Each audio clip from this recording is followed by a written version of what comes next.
We can have minutes read from the previous meeting. So we have a motion to suspend from Patrick. Is there a second? Carol?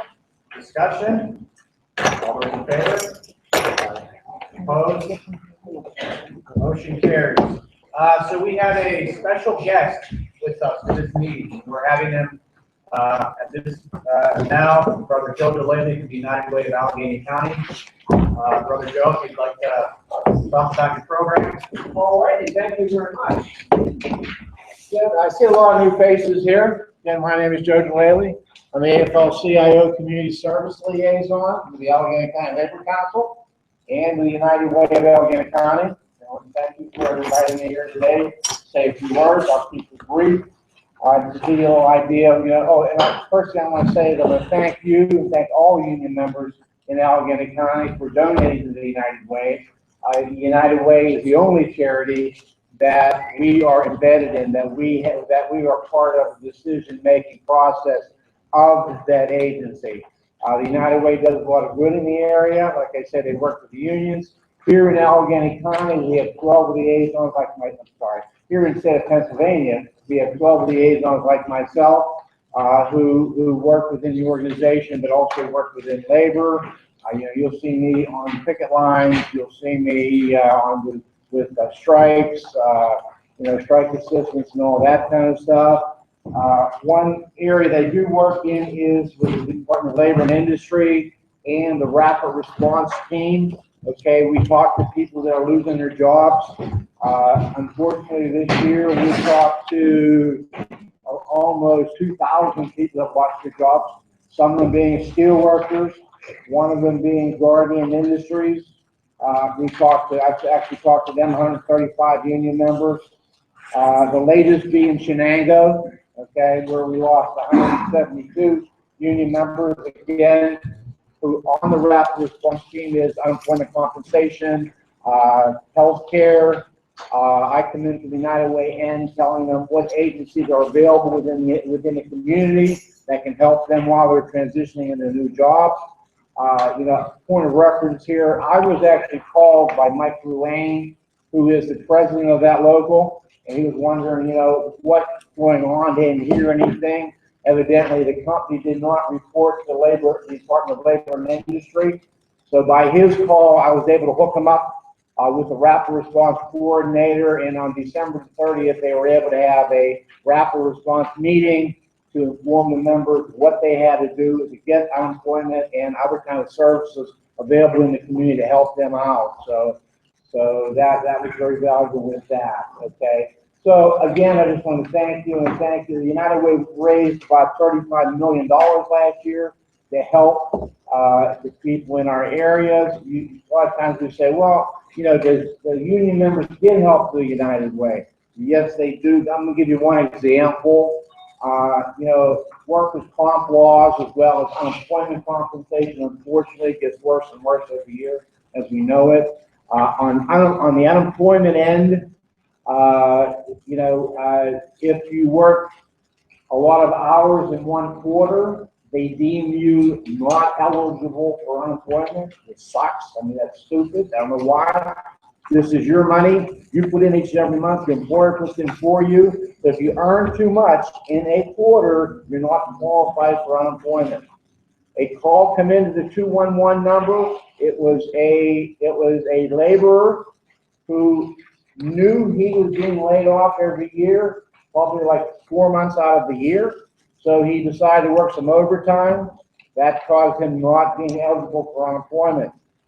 Single father, 5 children, had a call into the United Way. Fortunately, they hooked him up with a food bank and some emergency heating and stuff like that to help him through his rough time. So I'm going to leave with you a card for the 211 number that people can call to get help. I always say it's good from birth to death, anything to do with human services. Also, to a tax service, okay, you know somebody, especially single moms or dads with kids really benefit from this. It's free tax service. It doesn't cost them a dime. They'll pass that around. Again, information people should know. And also to your United Way things going on right now, your campaign, okay? So if you can help us out anyway with that, I'd really appreciate it. This went off for another week. Okay, and I want you to know that every single dollar that you give to United Way is well spent. It's spent on programming. Oh, excuse me, there's something else in there. Let me give you all of this. It's spent on programming rather than student agency. Okay, so again, and I'm going to leave with you some volunteering projects. Okay, Good Neighbor Day is coming up. Okay, and we're looking for volunteers. Looking for approximately 100 volunteers. It's going to happen in 4 different YMCA areas.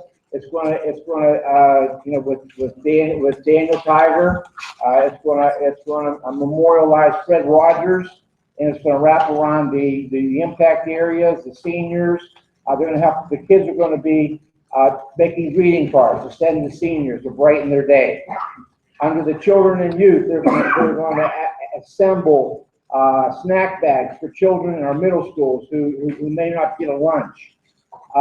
Also helping families thrive. They're going to collect diapers and baby wipes to be donated to financially struggling families.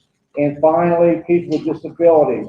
They're going to teach about disability awareness. Okay, so with that being said, again, I want to thank you. And also to thank you for the labor of love stuff, the bus toy drive that we have every year in Allegheny County through Labor Council. We were able to help all of the workers that from ATI that are locked out. Okay, we had a Christmas party for Brackenridge.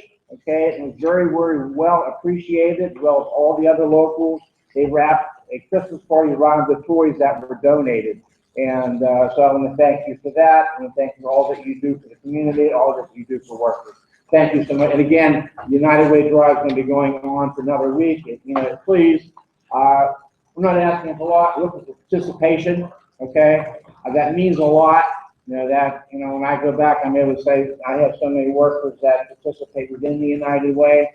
Okay, so again, you can give $1, $2, I'll pay whatever it is.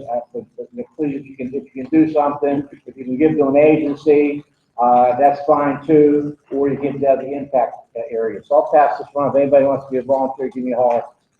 Thank you so much. Thanks, guys. I can probably spend the whole day telling you what we do, but I know you guys do good. Thank you so much. And what a lively meeting we're going to have today. Correspondence. We have a letter from District 10 regarding a women of skill course that we're having Sunday, April 10th through Thursday, April 14th at Linden Hall. A letter from the International regarding the triennial USPA, or the United States Press Association Conference. It is June 20th through the 24th. It is at the Wyndham Grand in Pittsburgh.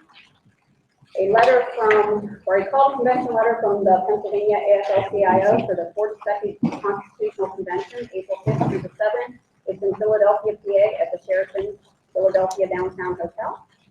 Another invitation from the AFL-CIO to attend the Coach Honorary Awards Dinner on April 6th in Philadelphia at $250 per person. We have an email request from Lori Woodwood for reimbursed receipts in the amount of $425 for gift cards purchased for kids from the lockout ATI local in the trails for the holidays. Another email request from Lori Woodwood to endorse Aaron McClellan for Congress. He is running for the 12th Congressional District here in Pennsylvania. There's one.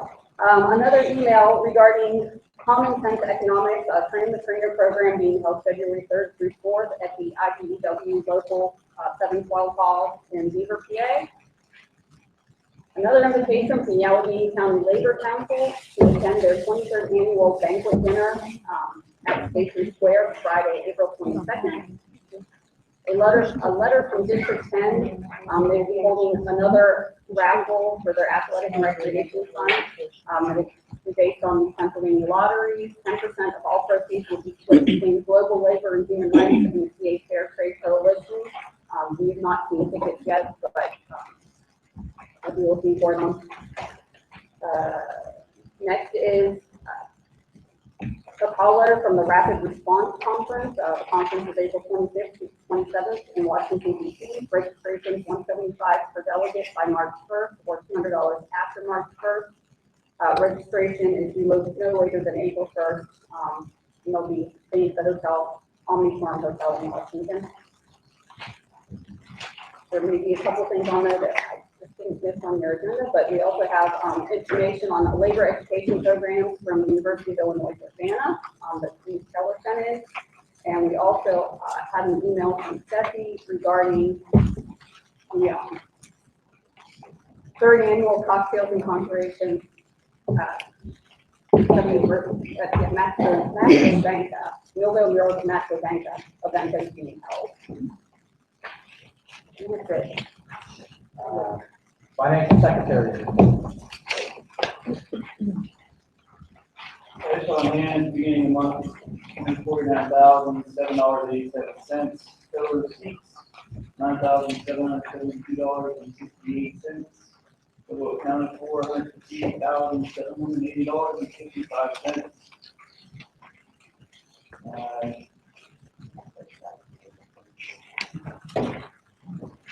Cash on hand, again of the month, $147,555.30. Josh, questions for the brother? Need a motion to approve. RJ, is there a second? Pam? Discussion? All those in favor? Aye. Silence is out. Motion carries. Treasurer's report. Stephanie? So we have cash on hand beginning of the month, $149,007.87. Total receipts, $8,917.78. Disbursements, $10,370.27, so the cash balance at the end of the month is $147,555.38. I also want to call your attention to a new report that you're getting this month, which is the report on the Fight Back Pittsburgh checking account. So this is not something I'm responsible for, but we're going to try and, it's our whole local is responsible for. Question for the sister? Need a motion to accept her report. Joan Hill, second by Carol. Discussion? All those in favor? Aye. Opposed? Carries. So I think we have some new members with us today. Sister Julie Lidstone, joining us from Beaumont, Texas. She's now working in collective bargaining and pensions, and I think also Cassie Goucher is now a permanent member of the bargaining unit in the mailroom. Let's give them a round of applause.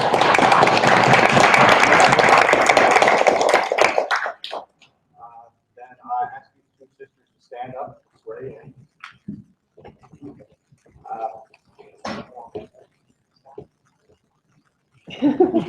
Okay, recognizing that the United Steelworkers is a strong labor organization dedicated to the advancement of my interests and the interests of all working men and women, and that the strength of the union depends on the commitment which its members make to it and to each other, I do sincerely promise of my own free will to abide by the laws of this union, to bear true allegiance to and keep inviolate the principles of the United Steelworkers and to never discriminate against a fellow worker.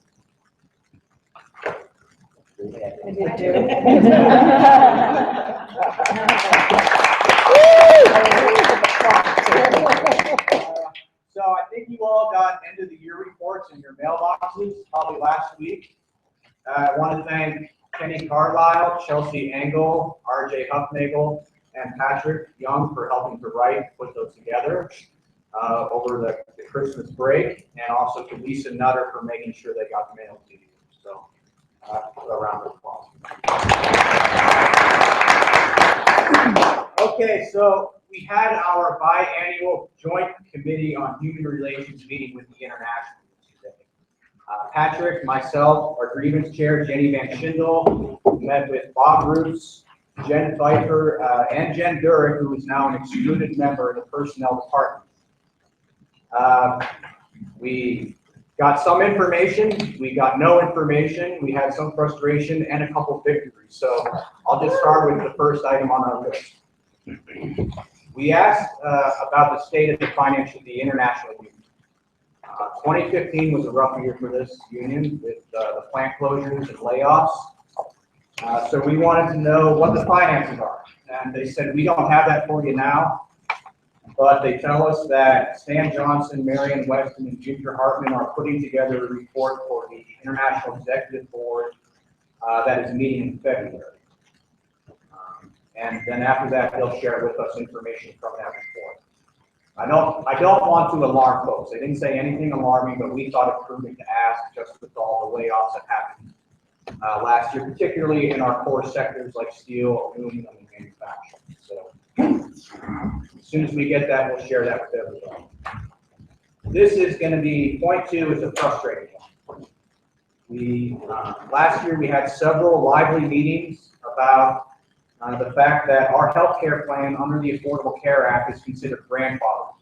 So we are excluded or exempt from certain of those reforms that other health care plans are experiencing, particularly that our sisters, wives, and daughters still have to pay co-pays for preventive health care services.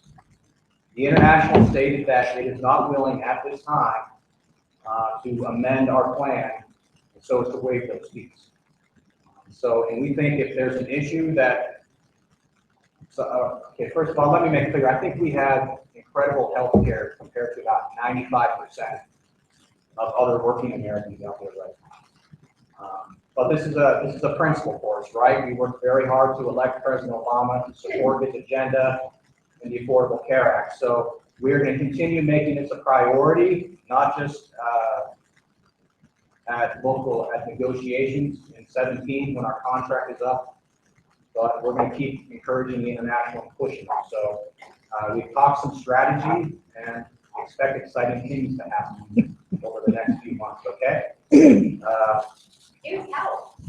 Actually, I can probably need all the right information as well. Okay, so the International also stated that there was insufficient interest in implementing a dependent care program. I know this has been an ongoing thing even with the previous executive board, but they expressed no interest in getting this started. So what I took away from recent meetings is that people were more concerned about the Affordable Care Act issue than the dependent care.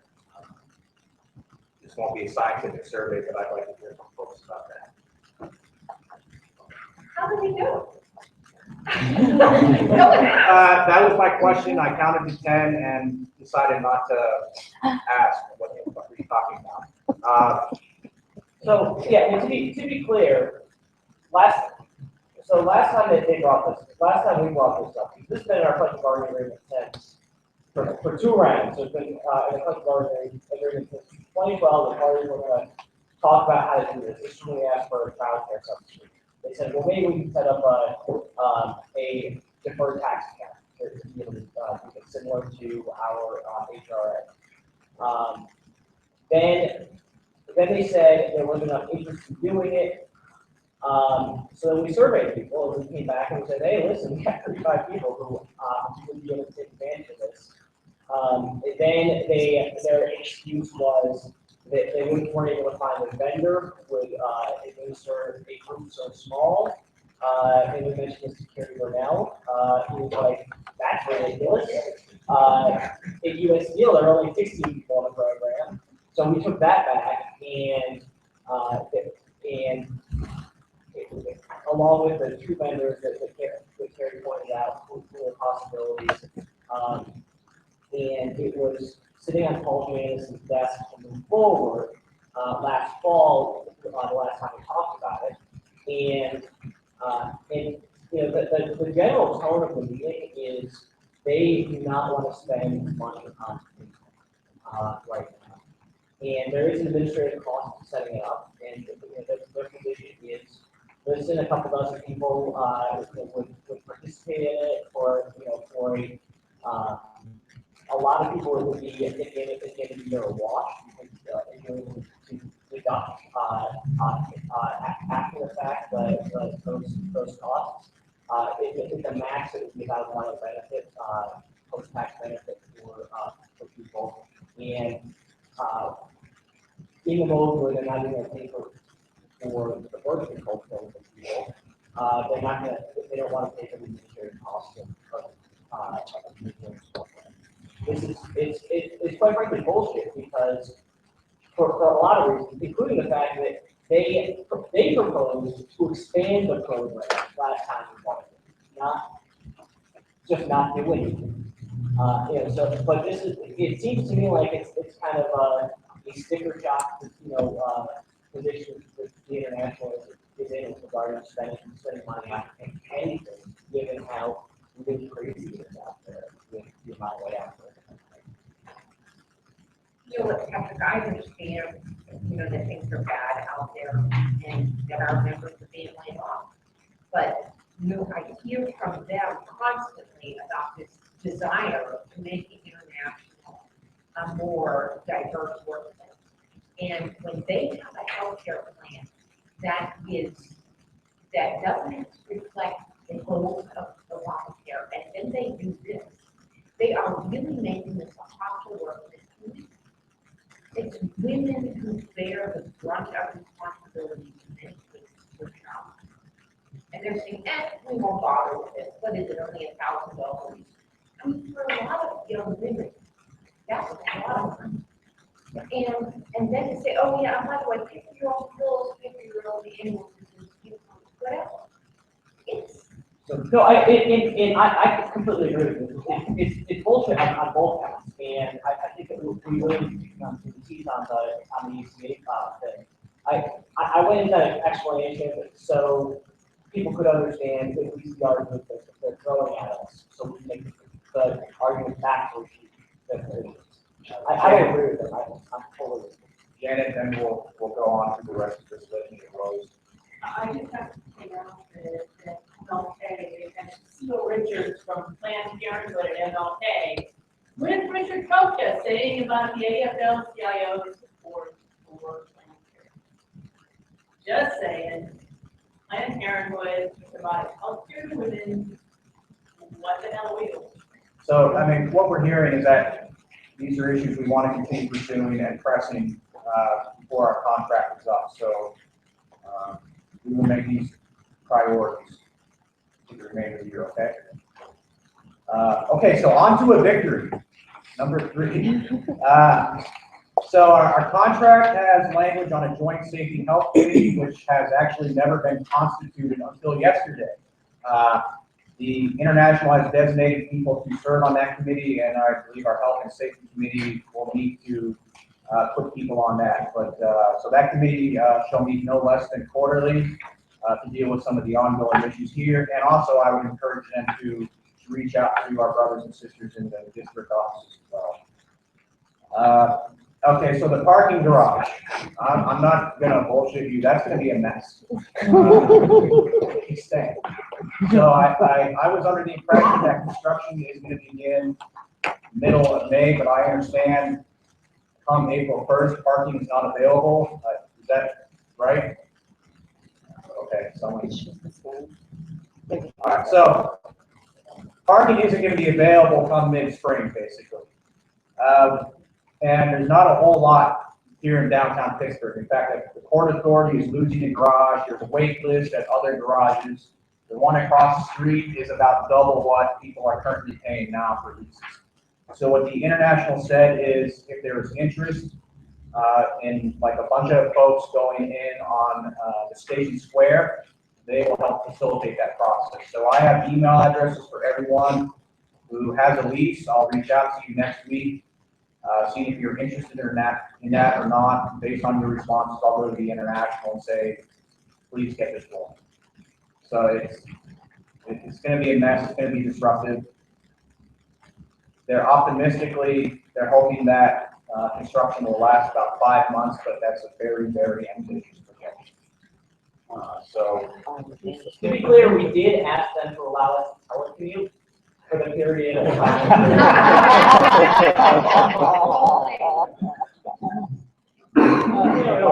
can imagine how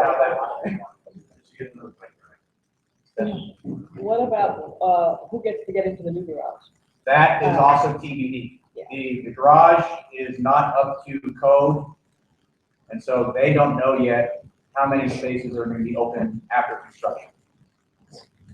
Or how, in what order people will be? I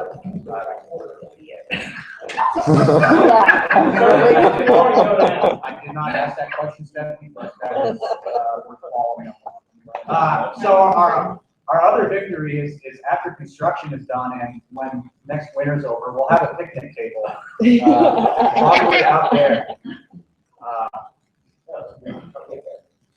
I'm really excited. Hey, folks, come on.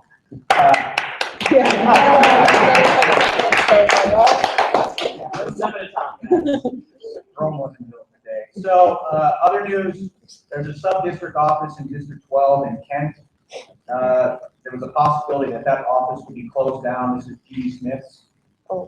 She worked there. They're going to keep that open for at least 2 additional years. With respect to Red Brick, the International is going to have screens available on site here at the International on March 11 and 12. The deadline date for you to have your assessment done and the screening to qualify for participation in that program is September 30th of this year. So we'll get the International, send reminders out, and we'll follow up on that as well. Questions, thoughts, comments? Gee, I wondered if they'd move on the women's issues if we stop participating in Red Brick, which gives them a discount.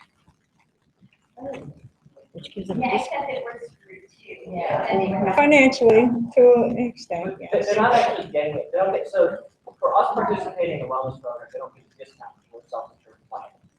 So It does save them money. Those are our experience rate. Right. But that'll. Significantly. That's because we are less sick than. That's true. With less heart attacks and strokes. Health and safety report. Yes, it's in your book. We have, I'm gonna give it this month. We have are gonna be doing a screening, of a film, The Human Experiment, which is a film on environmental toxins. We're going to show it, at the second floor classroom, is the room we're able to get, for February 16th and the 23rd. And, we're, under new business, we want to ask for some money to buy lunches for both screenings.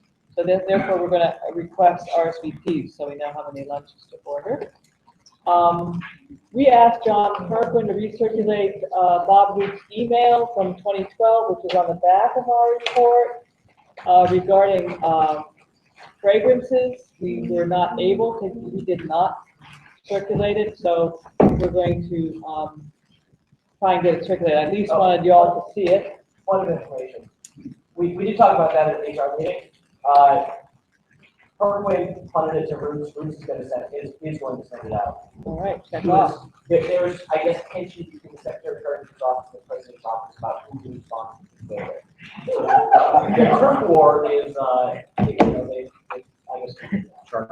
You can always put a copy on a mail card. Take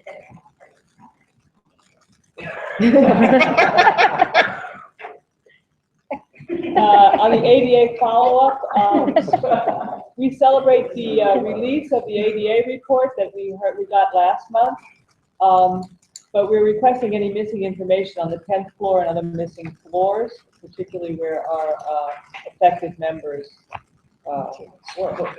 And the same is with the print shop. Well, we did get the print shop report. Much of the correspondence and information it has in the print shop is missing. So we want to follow up on that. There was an incident a couple of weeks ago on elevator cleaners that were being used on elevators. A couple of our members complained to our committee members, and we requested through John a copy of the material safety data sheet, MSDS, which those of you who work in industry understand is something that's really important that we have access to, and they refused. So They did So they were using, I think, a combination of pledge and or Old English. I'm awaiting information on the stain that was used. So, they didn't so much refuse as didn't really acknowledge I had to find it. So So, we have a legal right to at least see the MSDS report, and but basically they refuse, which is unbelievable to me. It's not a hard thing to do. Every chemical that is used in a workplace has this safety data sheet. So we will follow up on that. But we have that victory. The bottom part is done. So, I wanna, yeah, we'll talk more on this. Women of Steel. Yeah, like everybody else, we have a lot of stuff going on. First of all, before I forget again, I have a couple of the EAP folders about the program that the International so kindly uses with us, mostly for punishment, but we should be using it for other things. There's a box on the table back there with the extra folders that I have so that everybody can start to take a look at it and maybe use it. To be honest, I've used it twice, both times to locate hotels when I was going on vacation. I call them, tell them what area I'm going to. They email me a list of hotels in the area that permitted walking distances. So there's a whole lot of stuff they do that we didn't realize they did. So everybody should try to take a look at it, maybe check it out. Password to get into anything once you hit their website is STEEL, S-T-E-E-L. We sent out an email, and we have a flyer that we're trying to do. Instead of a chili cook-off, a crock pot cook-off. It was set to be February 17th. We sent things out. We've heard nothing from anyone. So if you intend to participate in it, we really need to know. If not, we need to know that we're not going to have anyone so that we can bag it. The Women of Steel Conference is March 7th to the 10th. We'll be making a motion for the people to go to that. We're also doing a rally during the International Women's Conference on the 8th, Tuesday the 8th, about women's issues. We'll be going from the conference up to Point State Park, which is where we're working, or Point Park, where we're working on organizing, with the organizing. So the rally is in conjunction with the organizing stuff that we're working on. There's a Regina Polk Labor Leadership Conference in May that we're working on. We'll also be making a motion for it. And Take Your Child to Work Day. We don't have anybody who wants to run it this year. So if anybody is interested in running the Take Your Child to Work Day this year, please let us know. If not, I don't know what we'll do. I mean, clearly they want us to have something, so. There's a District 10 Women of Steel Conference, April 10th to the 14th, and we'll be doing the same thing for that. Once we have another meeting, we'll make a motion that one from the field, one from the sky. We're at the spot. So I don't have a report turned in on paper, but just for a moment, I have a conversation with John about action. It's a national action, it's on CPT, it's looking more and more like a vote on the agreement, and Congress will be potentially in the lame duck session. It's just farther and farther back, it's good. Because clearly they know they don't want to vote for it, and they don't want to do it ahead of the election. There is an incentive on this, much like the infrastructure cards we did a couple of years ago, were given away in the district's rapid response code 10 for district. Because we're international employees, our local will be exempt from that because of legal reasons. So I proposed to John, and I'll make a motion later, that the local itself do some kind of incentive or drawing for our folks to participate in it, and that gets us complete. We don't have any legalities with that, with us being international employees, but I want to make sure that everybody is. Some stuff that's going on all over the nation right now, just so everybody's kind of apprised. Right to Work in West Virginia is just around the corner. We do not have a majority in the House of Delegates, so likely it will pass. We lost a seat in the Senate because a guy ran as a Republican basically in 2012, ran as a Democrat, switched over to a Republican, took a job as a lobbyist for the NRA, left the open seat, the state Supreme Court, and decided that because he left as a Republican, the seat belongs to a Republican, which now gives us no way to, or that we don't have a way for them to not override a veto. Because we know the governor would veto right to work, but now we can't do that over. So that's kind of looking more and more like West Virginia will become the next right to work state. Actually discussing considering those there's right to work pending in West Virginia. We've got our Purdue Catherine Houston out there working hard on that. We have paycheck protection, what they call protection, we call it New Mexico, I'm sorry, what did they say? There's so many. Paycheck exception bills, which basically means that they will no longer take your leave out of your paycheck. You'll have to like go to school and walk around and take them from everyone.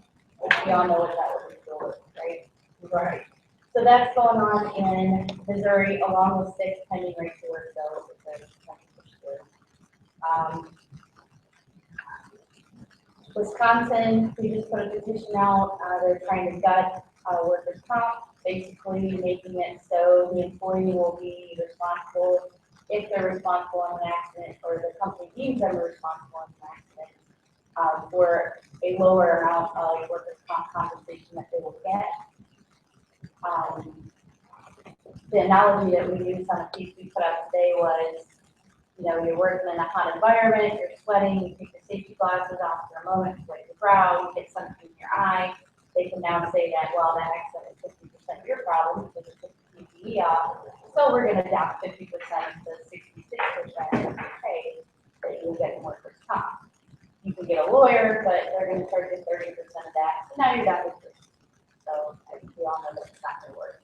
It's a typical spot walker crap. It's not working. Welcome to Well, the 19th. I'm telling you, I'm just going to be really honest here with what's going on. Pennsylvania, there's some paycheck exception stuff going on. I think probably our will go here a little bit more on that. And when we engage, we'll get a little more information about it. I wish I had better news. On that happy note, let's shift to the CAP committee. Sorry. All right, so the CAP committee, one, I don't have anybody on the committee with me, so if anybody wants to be on the committee, you're more than welcome. But we just got a new updated list. I say these things flatly on it. We just got a new updated list of everybody that's not on PAC or contributing to PAC. And instead of just going around and asking people to contribute, we haven't, as far as the local, had a PAC educational thing in a long time, quite a few years. So I was talking with Nikki and Leslie and trying to work out something in the beginning of March to first individually invite the people that aren't PAC to come to this, and then any of our members that want to come to it, so that if you're paying for something, you don't understand why you're paying for it. We can have a training on what PAC is really about and why it's actually really so detrimental to the organization.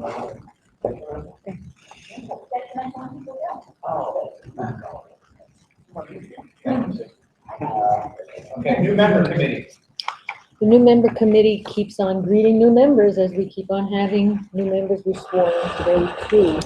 At our last meeting, we talked about the orientation, which we would do in the beginning of this year in February or March, but only had at that time 4 new members. Now we have 6 new members. We decided as a committee that we would hold off until we have at least 8 new members to talk about scheduling our next new member orientation so that it was a good group. We could have a good dynamic and good discussions moving forward on that. Organizing committee. Okay, you all have the Fight Back Pittsburgh monthly report. We sent out our annual report. That went in the mail to everybody. Paperwork you should receive in the mail. 2 weeks ago, we hosted a direct action training session with Susan Sweatshops up at the University of Pittsburgh. It went pretty well. Kim and I co-facilitated it. We had about 60 kids show up and Fight Back Pittsburgh numbers. And that's a lead up to the United Susan Sweatshops National Conference in Pittsburgh at the end of the month. And they're going to be doing a large action on the 26th or 27th of February. Details to be announced. 26. or the 27th, unclear. Oh, Folks probably read the pay ticket legislation that worked so hard to get passed was struck down by county court as what, invalid and unenforceable. After a bunch of restaurants, mainly Triple Work Storms, Rita's, and Modern Cafe, filed lawsuits in the state of Montana. We're still seeing if we can get Nudo to file appeal to appeal that decision. Quite frankly, it probably is unenforceable. We are taking the Fight Back Pittsburgh membership meeting show on the road next month. We're going to the University of Pittsburgh, and we'll have a special focus on the grad student adjunct and full-time faculty organizing campaign. As folks probably saw, the grad student campaign was published on Tuesday in the press conference. Yeah, those are the things. For the 3657 organizing committee, we're making some good progress on our project on organizing the staff at Point Park. We're talking librarians, accountants, clerical staff, van drivers. We have some folks who have already signed cards because they thought they were going to be in the adjunct unit, but they're not. So we're looking at them as worksite leaders. If any of you like to stalk people on Facebook or LinkedIn, we're building our list and narrowing it down. We need to find out who's management, who would be in a unit, stuff like that. We're almost done, but we could use your help. So if there's any creepers in here, just come to me individually, don't after. So we're meeting tomorrow at noon in the 9th floor conference room. I think in a couple weeks, we'll probably be at the point where we'll go public. We'll start knocking on doors. And as Pam mentioned, we're going to have the rally with the sisters joining us in the Women's Steel Conference. So this is exciting, folks. You could organize a unit, have them become members of the academic unit being formed here in Pittsburgh. All right, so please get involved. That's the organization. Bylaws committee. Joe Hill? Yes. Okay, so we met for the first time back on the 11th of January, trying to look at the potential for revisions to the bylaws, since it had been a number of years since the bylaws had really been looked over, and any suggestions or recommendations for changes or updates to the bylaws were made. You have the report. I don't know why does mine say September? Anyhow, you have the report. So we talked a lot about the mission of this committee, as well as how we would try to come up with recommendations to the full body. And as part of the decision-making process, the committee agreed that decisions will be made by consensus, and if necessary, to go to majority vote with the president as an ex officio member. Some of the things that we specifically talked about as to what we want to look at include how membership meetings are done, if there should be any change or recommendation for change for officers' compensation. Clearly, we want to try to bring in more opportunities for the field staff, and clarification of some language with regard to the role of the International Union when it comes to 3657. Our next meeting is going to be on February the 3rd, in hopes of being able to bring recommendations to the full body in April and May, and then subsequently voted on in June. So this is an important process. It's going to take time. So if you're concerned at all, talk with Joan, any other members of the committee listed on there. All right, this will be, I think, a fun issue to discuss in the coming months. Civil and Human Rights Committee, their report this month. Yeah, that's great. So at our last meeting, we spoke about one of our constituency groups, LACLA. celebrated their Three Kings Day on January 11th, which also had some support from local 367. About 200 people gathered, mostly families with small children, to enjoy tamales and Three Kings cake at the Pittsburgh Federation of Teachers headquarters. Some other co-sponsors were District 10, SEIU Local 668, and Pittsburgh Federation of Teachers, as well as other organizations in the area. Also, in respect to the constituency groups, the committee discussed organizing a day-long constituency group retreat in Western PA, which would basically be for all of our groups that are held underneath the Civil and Human Rights Committee. That would include LACLA, CBTU, CLU, and Pride at Work. The goal would be to develop coordinated plans for the year so that we could get all of our calendars together and actually have events that our groups could not only help each other to organize, but to attend. The committee would assist in organizing the retreat, hopefully with sponsorship from Local 3657, which will be determined during our next meeting. We also continue our discussion on compiling a second edition of our diversity report. We have not come out with one since March of 2014. It's been a long and arduous road to getting information. In regards to this diversity report, we put in for a lot of information, but we have not received any, so now we are compiling it via our members here at the local, at the international, and out in the field to come up with our second edition. We hope that we can have this diversity report completed by late spring of this year. So, okay. Okay. Moderating committee. The grievance committee report, we filed a grievance on Monday. The International filled a position in the purchasing and travel department mailroom. They did not post it as they were required to. You can see we still have the Billy Thompson Weingarten one that's been on there since 2013. Will be there for perpetuity probably. Three grievances in the middle. We are still meeting with the International and the agreement regarding that. We have had discussions about whether to advance the first two to arbitration. I think the grievance committee is going to meet on that. And we think we're going to do that. We just have to have a final meeting. So questions on this? I know this has come up in past meetings, information about it, but the grievance committee is going to stick with past practice, and if individuals affected want to share what's going on, we'll acknowledge that. Otherwise, we won't bear along. I know that's been a discussion the last couple of weeks, so that's why I'm saying that now.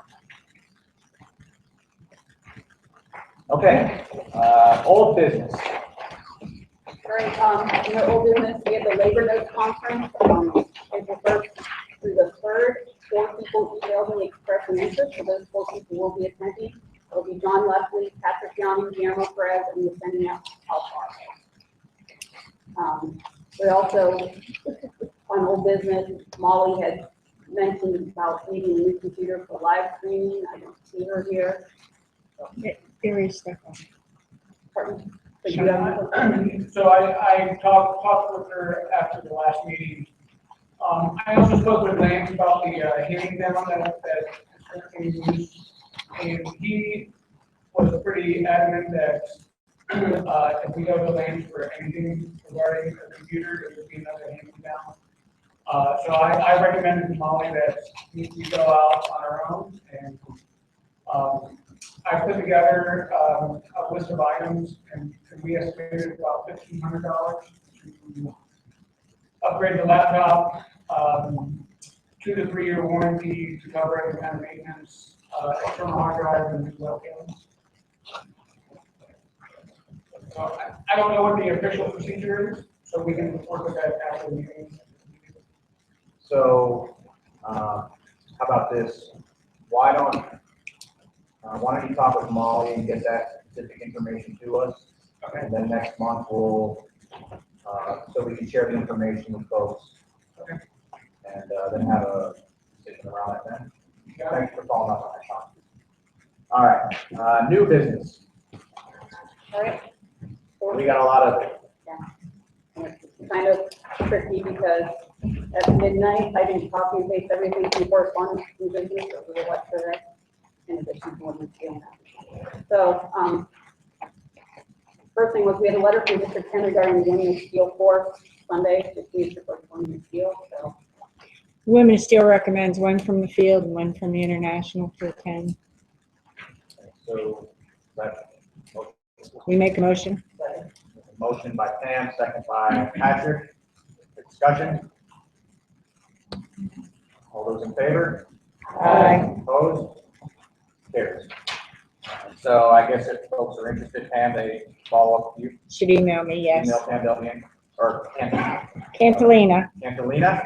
Paul, Pam got married over the holidays. Woo!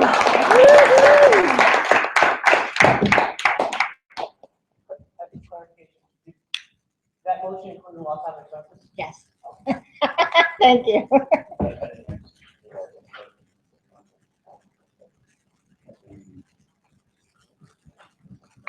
Oh, yeah, voted again. Well, no, was it included in the motion? And I just didn't hear it. No, so we need to. We need to vote it again. Okay, so friendly we have amendment. For a friendly amendment. Friendly amendment to include the last time. friendly amendment by Brother Keith. And Hopper. Is there a second for the amendment? Brittany, does that require? Yeah. Okay, all those in favor? Aye. Opposed? Carries. All right. Okay, next we have the USPA conference, the triennial conference, June 20th through 24th, it's the Wyndham Grand Pittsburgh, registration $250 per person. So if our recommendation on this is if you're interested, email Lisa Nutter, let her know your interest. I think a lot of folks in this room will probably be working at conference. Okay. Okay, we have a call to convention for the Pennsylvania AFL-CIO for their 42nd Constitutional Convention, April 5th and 7th in Philadelphia.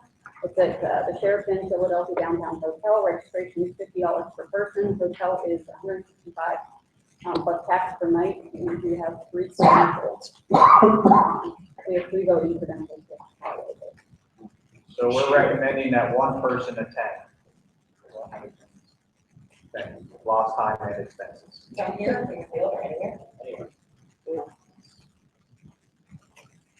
Well, You need a it's motion? Pennsylvania Yeah. AFL-CIO, so I don't know how many phones you have. Yeah. I mean, other than this. Make a motion that we, go with the board So the lost time and expenses. for one member from the Alright. field, either or from the building. Let the record email show we have a Lisa motion for lost time and expenses to send one member to this A second. event. The second by Pam. Discussion. All those in favor? Aye. Opposed? Okay.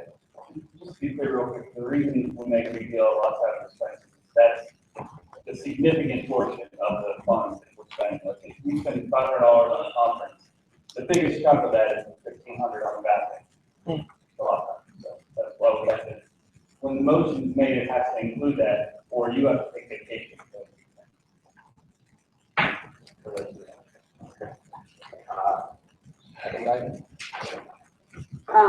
The invitation from the AFL-CIO to attend the Coke Honorary Awards Dinner on April 6th, also in Philadelphia, is $250 per person.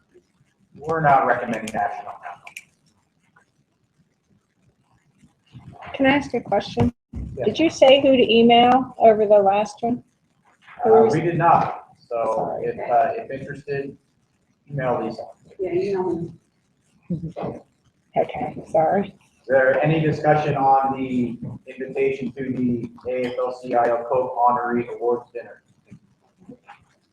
Nope. Drive 6 hours across the state, have to. Or you want to make a trip out of it? Okay. Next item. We received an email from Lori Cookwood to reimburse receipts in the amount of $425 for gift cards purchased for kids from the locked-out ACI local one pro for the holidays, and we're going to leave it for you. Okay, so what happened, we did the toy drive for all the ACI lockout locals, and, Jack Shea, they donate all the way, they usually only take care of Allegheny County, but they took care of all the locals, in Pennsylvania that wanted to participate. But what happened was, we ran out of gift cards for the older kids, and so what happened was the local, I sent these guys home without presents for the older kids, so we had taken their names and put on the list.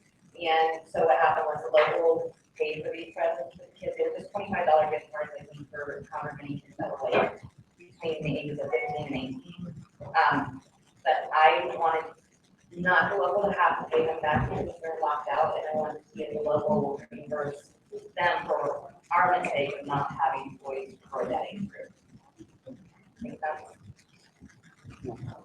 So we discussed this, the board is recommending no action on this because of 50-50 drawing we did at the holiday party in early December, raised money on that. That was our discussion. And I agree with that, and I'm so thankful for whatever they did, but it's just how it worked out. This one local kind of got screwed on the presents for their kids, and they have to take it out of their pocket, and that's not what I told them, and that's not what I was told from them as well. So it's kind of just, when you do a toy drive for that many people, I think there's probably 500 or 600 members that, there's just that toys, there's bound to be a little margin of error, and that's the margin. So can I make one? Yes. Was the toy drive originally designed for food kids of that age? 16 to 18, went up quite to a bit old for doing the Yeah, toy it drive. went up to 18, because I'm not that members of 18. So what we did is we went around, or what I did with them is they got a list from the members that wanted to participate, their ages, and I gave that list to Joe DeLay. But how it works is people in school donate toys, so it's not like, oh, we have to say certain donate toys. And so what we decided with the older kids was to give them the gift cards, and we ran out. I just don't want to leave this local that's locked out with $125 that everybody else got, because we weren't able to take that. I'd like to make a motion that we reimburse that local for that. I think the work that we do, volunteering, is important. It was never supposed to come out of that local, that is to buy supplies and all other things. Motion from Amber. Second. Barb. Thank you. Second, motion from Amber, second from Barb. Is there discussion on this? Janet? I just like to point out that we have officers, I'd like to point out that, my office, that we have not been participating in the labor of love, toy drive. Before, it was, my understanding was it was, toys for pots, and we didn't have any collection here last year of toys we've had in a couple years past. And I'd just like to suggest that, next year that we do participate in the labor of love. So is, all right, so is there discussion on the motion in the second? Patrick? Yeah, I just want to make the point that, there was a mass fundraising appeal for donations for, holiday kids. About $10,000, it come in as of like $750 when I got the report on that. And that was supposed to be for the kids, locals were able to put that money directly into the Striking Fund Fund, as was the money we raised through 50/50 and a previous bucket drop and a previous happy hour and plus 2,000. So I actually very, very close to the issue. I think it's important, but I think that if we're gonna talk about this money now, we need to be more careful in the future about not letting funds there like come up like this. And this is why I was kind of annoyed about the buying toys for kids as opposed to donating money to letting them deal with it. But people want to use presents as opposed to cash. So if we're gonna do this, let's not let this happen. You know what, to be perfectly honest, what happened was Joe Lilly was supposed to give us money, and he between all of that and the back out and so on and so forth. I told the folks they were getting a gift card. I never got from them. And that's what. Sure. There you go. Additional comments on this. The motion is to pay the 425, reimburse for the lockdown. I believe this is the local Latrobe. Ujolinski, the president. So, call the question. All those in favor? Aye. Opposed? Carries. We have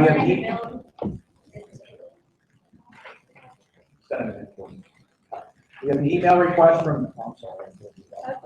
An email request against Lori Wolfwood, to endorse Aaron McClellan, who's running for seat at the meeting. And so I don't particularly like politicians at all, but I met her back in August out at Edgar Thompson. And I heard her speak, and I was a good speaker, but I had no interest in getting involved.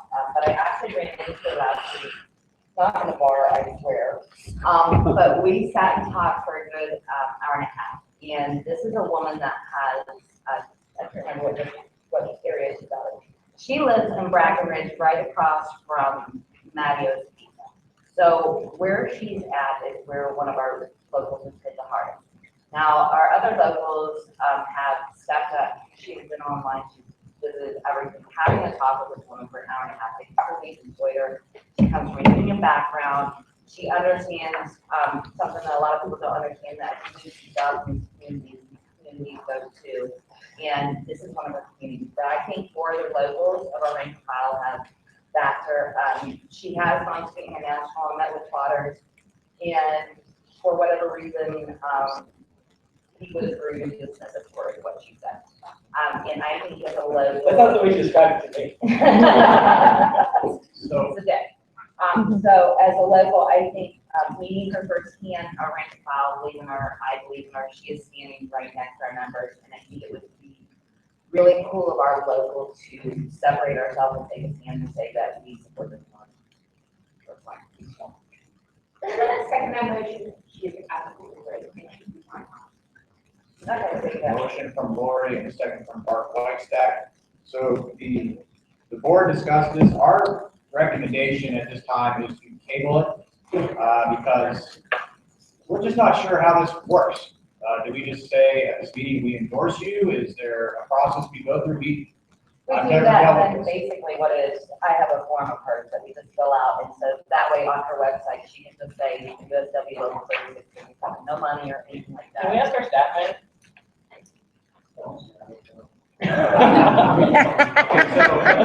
see Hesitancy of Joe, attorney.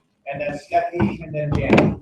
Do we have a questionnaire that we can send to candidates, that we would ask them, questions that they would respond to before we would give them an endorsement? If so, I would recommend that we would. I would love to come and see them. I don't, the local doesn't have one. I imagine the international probably drafts them for the office. I don't know. Well, I know that that's been the process that I've lived under for a number of years in Tennessee, is to have candidates Come in and we fill out a questionnaire and even sometimes come in and meet with the local or the Central Labor Council. And at that point in time, you know, there's a decision made and a vote taken as to whether or not to endorse a particular candidate. Stephanie? Yeah, there's more to that story, which is that the international, we're not backing her because there's a potential that there's crits might get into the race. So the question is bigger than that. I would certainly support endorsing her, but I support endorsing Sanders too, for president. So I think it raises a bigger issue about what we are allowed to do, or what we're, what's the role of our local in these kinds of endorsements. Janet? I'd just like to say that I have talked to her. She would be my congresswoman also. She was fantastic. She's pro-choice, pro-life. We seem to be essentially blunt. I have met her at any number of functions and would just say that she is fantastic. I know we stand great. I want to go. RJ, saw your hand up. I was gonna say pretty much the same thing. He showed up for every event that we've had. So I don't think that, I mean, a questionnaire could tell us some things, but I don't think it can tell us more than that. Paul? I don't think that there is a process. So whatever the process is, it comes from the locals throughout the country do this kind of thing day in, day out on their, their own. That's what those other locals that aren't even in districts have done, they just written a letter of support. So questions on the floor, there's a second, that we 3657 endorse Aaron McClellan for Congress for 12th Congressional District. All those in favor? Aye. Opposed? No. Noted. Motion carries. Okay. All right. We got some more stuff to go through, folks. All right, we received an email regarding the Common Sense Economics Train the Trainer program. We held February 3rd through 4th. Board is recommending no action on that. 4 people in the education department, or 4 members of this local who work in the education department, and can tell you all you want to know about common sense economics. So we're recommending no action on that. I'm sorry. I really have to leave. I want you to call me. Can you just mention? Brittany has followed up on that. She will acknowledge. She will respond. She'll probably do this. Yes. Yeah. Okay, great. Bye. Thank you. Thank you, Brittany. Thank you. Don't let your body up. All right, so folks, we have some regular standing motions to go through so we can pay our bills for the year. We need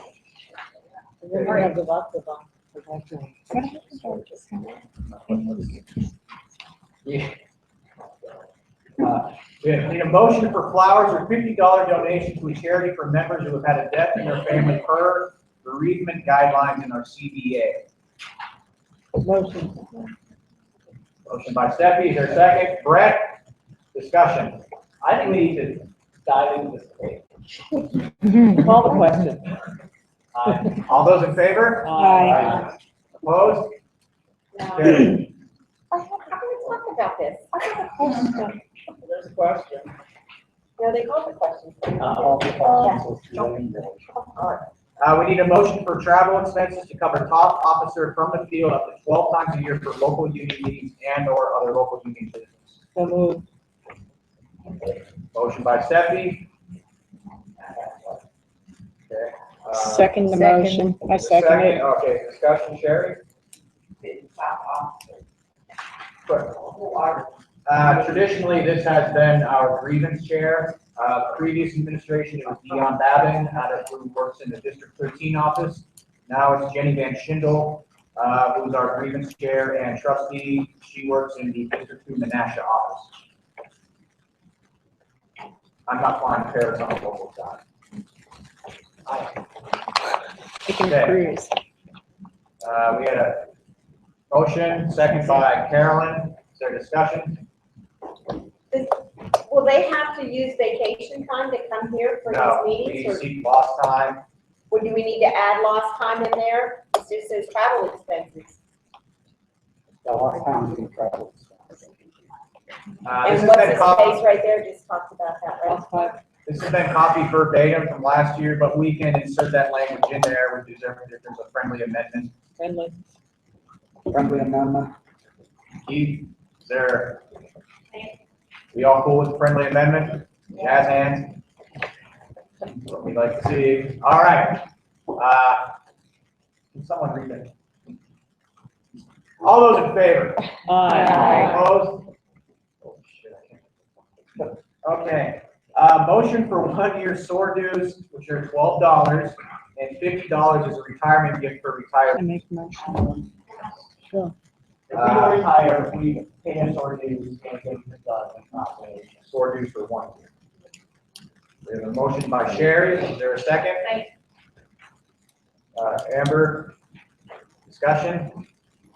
All those in favor? Aye. Opposed? Must feel good to spend all this money. Motion for PO box rental for the year up to $200. So moved. Second. Motion by Pam, second by Joan. Discussion. Yeah. Sometimes we have like a light item. We have to have, we have, yeah. We're required to have. Yeah. This isn't Chicago. Bring it over, like, a group of people have to go down to the post office together with the one key and lock. Yeah, so it takes a thing. All those in favor? Aye. Opposed? Carries, all right.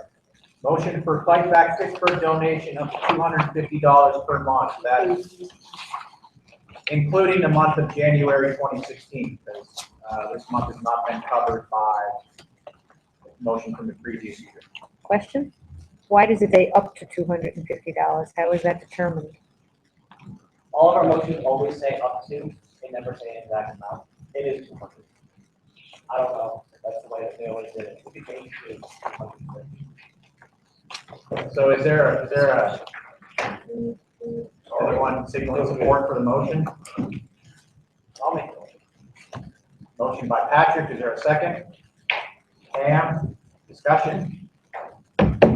All those in favor? Opposed? Carries? We're almost there. Motion to authorize the grievance committee and executive board to retain appropriate counsel at a reasonable cost as needed to adequately represent our membership in the grievance and arbitration process. Motion by Brittany? Yeah. Sherry? Second, is there discussion on this? Joan?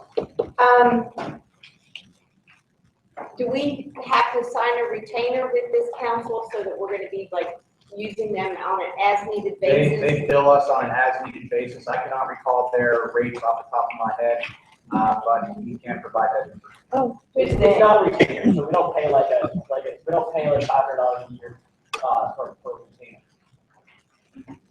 So we don't pay a monthly retainer. No, we if pay- we use their services, they bill us, for an hourly basis. Do we have a particular firm or person that we use? We've used Everly and Bundick. Patrick's quite familiar with. Yeah, so there was this, in cases where we were taking, it looked like we had like discharges we were going to take to arbitration. We had a problem because there are very few labor employment lawyers in town who would take our cases. Because they were, the biggest shop in town is our employer. So nobody wanted, so I literally spent like weeks running around finding lawyers who would even let us in the front door. So we found somebody who was both competent and cheap and very responsive and would take our cases. So we wanted to hold on to them. But if somebody finds somebody else, I mean, that's fine. We just want to be able to, like, we got to agree that, is currently appeal to arbitration, get an opinion from them about whether or not to take the arbitration. And be able to do that without coming to the well for a month time. So, the motion, was there a second? Okay, discussion. I don't recommend that. You can't do that. In my opinion, if we use a staff rep, then that is crossing back into a place where we didn't want to be, as to the situation and legality of this international, of this independent local union. This brings up an issue that we've dealt with a lot in the past year. This question of our status.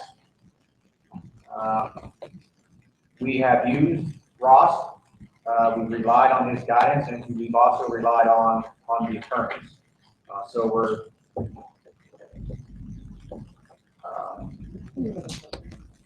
for name. Is it an either or question? It's not for a local, why would you use it? Like, it's not going to Everly Associates or whatever instead of our staff rep. on either door. And then there are resources available to us if we need to. Yeah, I mean, we have gone to Ross for things that we have not gone to the attorneys for. I'll be clear on that. So, call the question. I mean, I have no problem seeing it. I mean, I have my own knowledge of that, I've done that, but that. And that issue came up with the previous board, or during the previous administration, and Ross actually helped us represent a member a few months ago. So the motion has been seconded, we've had discussion, let's call it. All those in favor of retaining counsel as needed? Aye. Opposed? Carries. Yeah. I oppose. Okay. Okay.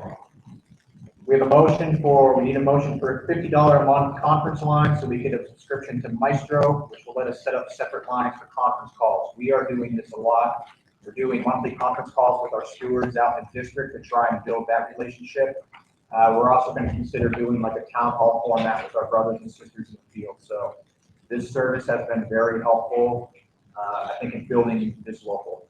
So we would encourage you to support that for another year. Motion by Steffi, RJ second. All those discussion? Sherry? Yes. Why can't you give a free teleconference? I have one. Yeah, I've used it too. There is free conference call, but I mean, what, you have to get a new number every other time. This is reliable. No, you don't. That's not true. So, look, if someone can show us a better alternative than the Maestro line, I think we'd be considering it, but it's reliable, it's accessible, so it's worked for us in the past, and so we just intended on sticking with that. She knows a reliable one that she used for years. Well, it's just freeconferencecall.com, but it's a different service. It's fundamentally a different service. I think that's a lot of money, but I don't know what you're using it for, so I trust you guys. So I'm the one who pays for the Maestro account, and I've never put in for reimbursement for it. And I use it, we use it for a lot of different stuff, like basic deal and all sorts of things. So, is there a motion for it? Yes. Yeah. I'm gonna ask whoever, made the motion to withdraw the So motion, withdrawn. and I'll keep paying for it. And you can vote.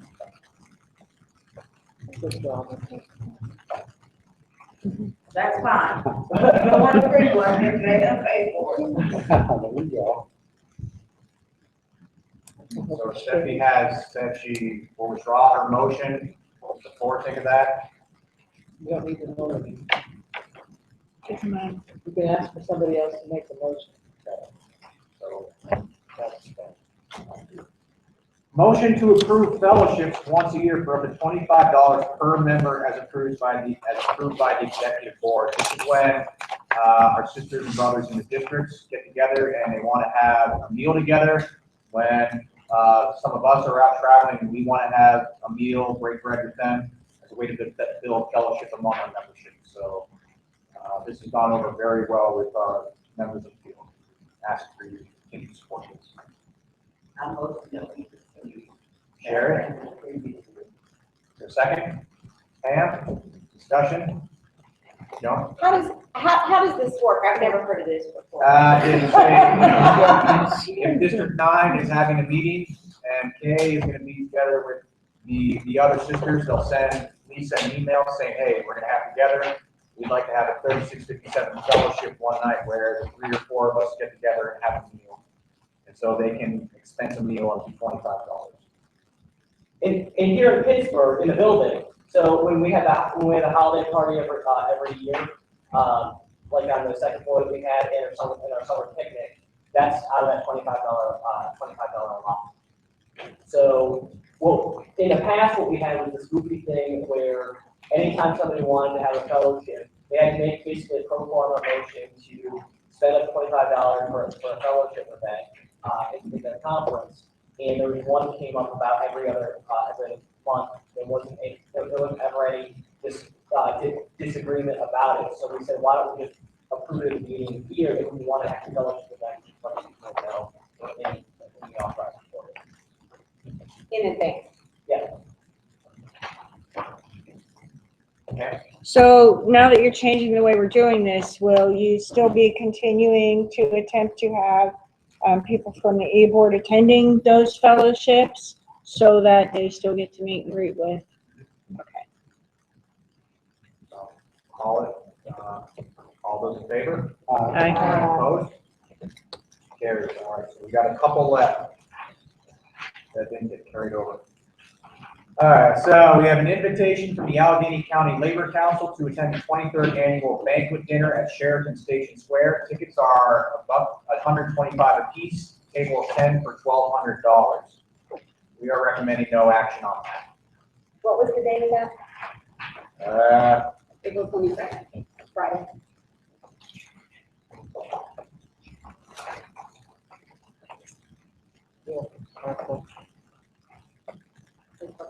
Oh, Janet, I'm sorry. I'm making a motion that we buy five. Up to 5 spots. Okay, so we have a motion from Janet to buy up to 5 spots. That would be at a cost of $625. Okay. Is there a second to Janet's motion? Second. Second by Joan. Discussion. I just want to say that I don't think that it's a prudent use of our resources. We've never been able to fill our people in the past. And, I believe that this time they're honoring somebody from Pipeline who's been local event crossing a ticket line at BTI. And on a national level, they try to fundamentally undermine the finance strike. So I'm not exactly excited about spending $600 to honor somebody from the somebody from the building service. So I plan on voting against it. I think that individual is Marty O'Toole, business manager for Pittsburgh Plumbers Local 27. Okay, so we've heard from Patrick. Other folks? We'll call it. All those in favor? Yeah, Second for Joan. second. All right, so all those in favor? Aye. Opposed? Aye. Say no. You say no, yeah. No. Oh, nay. I think motion is defeated.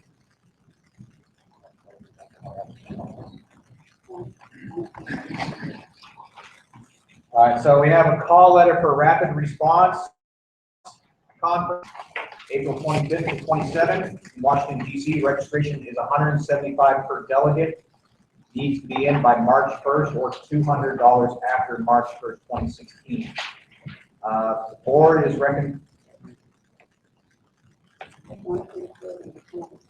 we're recommending that we now vote or have a motion to send one person from the field. And that if someone from the headquarters is interested in attending, email Lisa Nutter before the March 1st date and make their own motion at a later date. So I will say this about our folks in the field.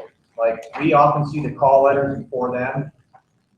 We know about the news, or we know about the conferences well before most of our brothers and sisters out in the district offices. But they want to be active members of the local. So that's why we're asking for that in this particular circumstance. There's a lot of tough state level fights where we can use rapid response people on the ground. So the committee, they will be asked to look for activists, not someone who's going for a free trade. So I move to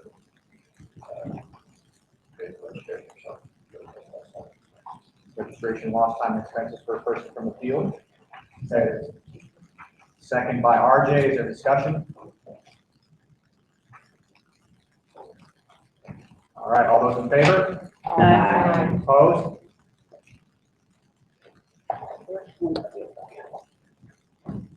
I can just do them if you want. We're almost, there's light at the end of the tunnel, I promise you. We have an email from Steffi Domike requesting $75 general admission to the Maxo Banco murals in Millvale. It's a church with beautiful murals of working class history, anti-war movement. It is stuff that resonates with our message. So we are, the board is recommending that we send one person there. You know the date, Stephanie? Yeah, it's March 4th, Friday, March 4th. It's a fundraiser that, I'm on the board of the Society for the Preservation of the Murals.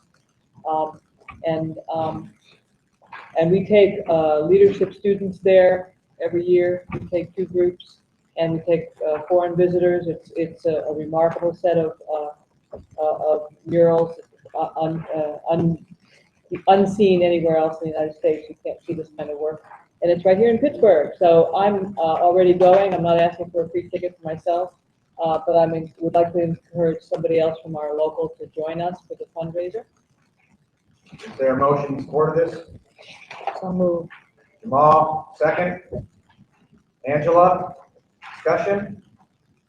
All those in favor? Aye. Opposed? Mr. Cantalina?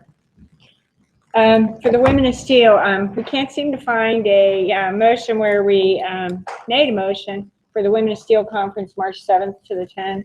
We need to make a motion for one from the field and one from the international with lost time and expenses. So Motion by Carolyn, second by RJ. Is there discussion? All those in favor? Aye. Opposed? Carries.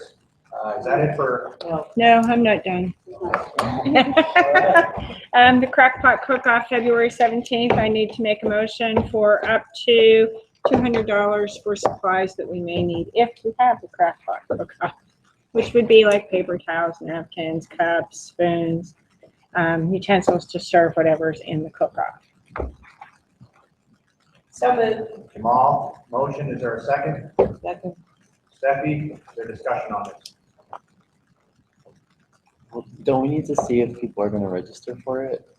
By the time they do, it'll be too late to make a motion to get the money. People, food.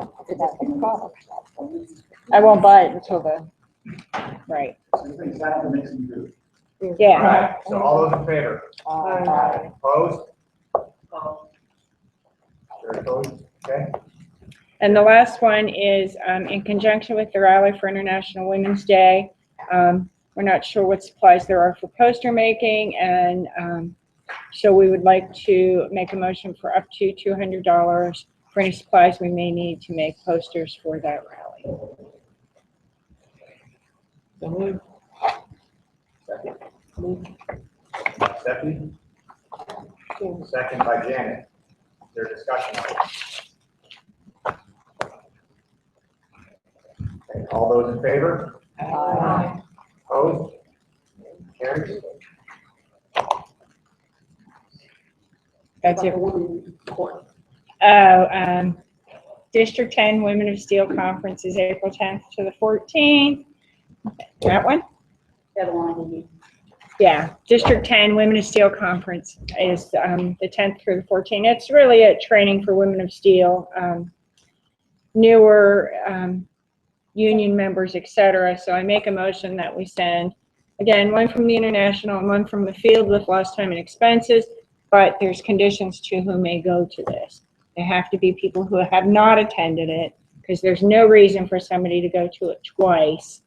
And yeah. That's the condition. Development course, right? Yes. The leadership development course. Yes. So, we have a motion by Cam. Is there a second? Janet, so we spent a lot of money today, but I think with those conditions that no one can go who has gone to one before. I like that. Other comments, thoughts from people? It's a good program and it's a good course, especially for your newer members. It really is beneficial. All those in favor? Aye. Opposed? Carries. I have a pending motion from the Health and Safety Committee to want request the $300 for 2 luncheons, February 16th and 23rd, when we show the film on environmental toxins, a human experiment. We have a motion by Steffi. Second. Up to 300. Question, are those dates negotiable? Yeah, we already asked the Civil and Human Rights Committee if they had any events planned. Amanda told us that it was open. So we're hoping to do it. We want to nail it down pretty quickly.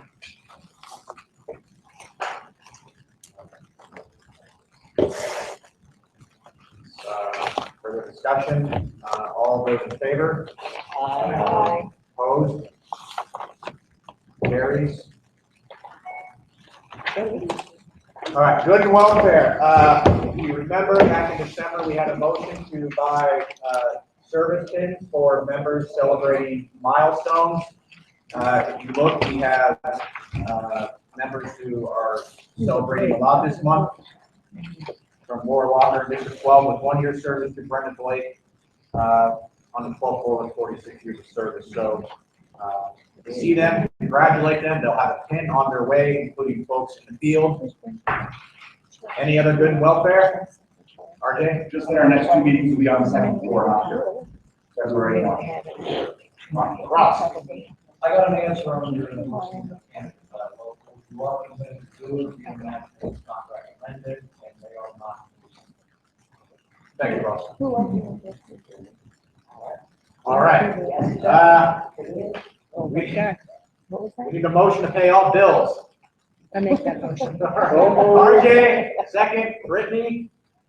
We need, before we adjourn, Brittany has Barbara Whitestack. Oh, yeah, let's vote. All those in favor to pay our bills? Aye. Opposed? Thank you. Brittany. you can Okay, do the so, 30-minute public yep, hearing now. sounds great. So Barbara Rice came upstairs because she, there was a little bit of confusion on her W-2s, of which you will find on yours as well. Basically what happened was that and I wrote it down because we've been here for so long. Basically, our pre-tax parking wasn't added into our local wages. The error basically surrounded us not being able to deduct that pre-tax parking for local withholdings the same way we do for our federal.